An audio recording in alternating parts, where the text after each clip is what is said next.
La capsule vidéo numéro 2 des solutions à l'endettement. Augmenter les revenus.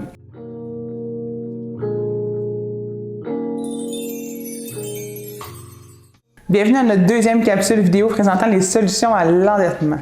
Comme je me plais à le dire dans chacune de mes interventions en individuel, il n'y a pas de secret là, au niveau du budget. Soit on augmente les revenus, soit on diminue les dépenses. On va donc voir certaines façons d'augmenter vos revenus rapidement et les impacts qu'ils peuvent avoir sur les autres revenus. Si vous êtes en situation d'endettement, bien sûr que c'est tentant de prendre un deuxième emploi. Faites attention de savoir si le jeu en vaut vraiment la chandelle. Allez faire les calculs sur le site de Revenu Québec. Ils ont un très bon calculateur précis pour ça. On entre notre situation familiale, par exemple, si on a des jeunes enfants, si on est retraité ou si y a une personne qui vit seule, ça va venir tout impacter nos crédits. Donc, on rentre toutes nos informations, on rentre notre revenu espéré et on va voir quels seront les impacts de ce revenu, de cet ajout de revenu-là sur ce qui va nous rester dans nos poches. Évaluer aussi les coûts d'un deuxième emploi. Est-ce que je vais avoir besoin de payer plus de services de garde? Est-ce que je vais être moins souvent à la maison? Est-ce que je vais devoir prévoir plus de temps pour mes déplacements? Prenez le temps de vraiment peser les pour et les contre pour conclure si un deuxième emploi, là, ça vous permettra d'obtenir le montant espéré au niveau de vos efforts aussi. Puis évidemment qu'un deuxième emploi, ça devrait être une solution temporaire à un problème temporaire. Donc, augmenter la cadence, oui, mais seulement pour un temps. Parce que je ne voudrais pas, à l'inverse, que vous vous ramassiez avec une santé affaiblie, donc ce qui vous enverrait en arrêt de travail, puis là, ça vous mettra dans une situation financière encore plus précaire. Donc, soyez vigilants à ce niveau-là aussi. Si vous avez envie d'une petite entreprise, par exemple, de prendre des clients à la pige la fin de semaine et les soirs pour combler votre horaire, ou différents types d'entreprises dans tout ce qui est art, les mêmes conseils donnés plus haut s'appliquent. Prenez le temps de bien connaître les obligations des entrepreneurs avant de vous lancer.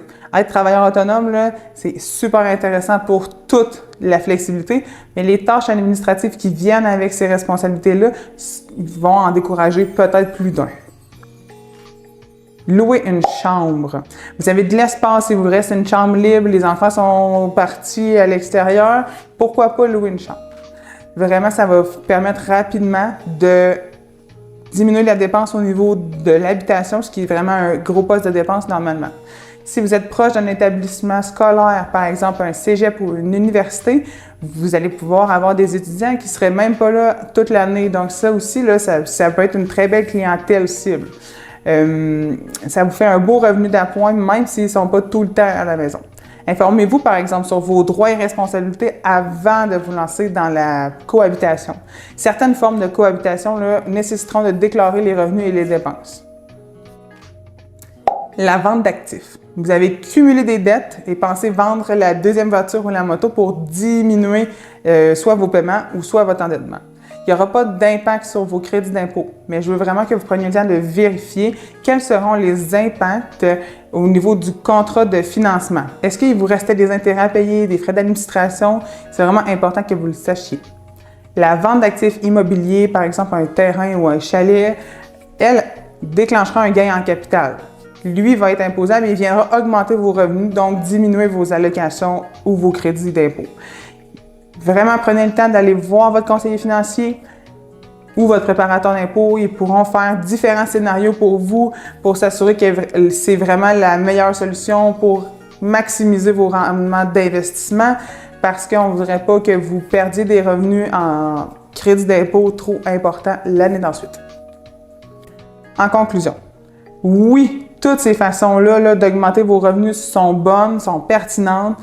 Je veux juste que vous preniez le temps de bien évaluer tous les risques et toutes les possibilités liées à ces options-là.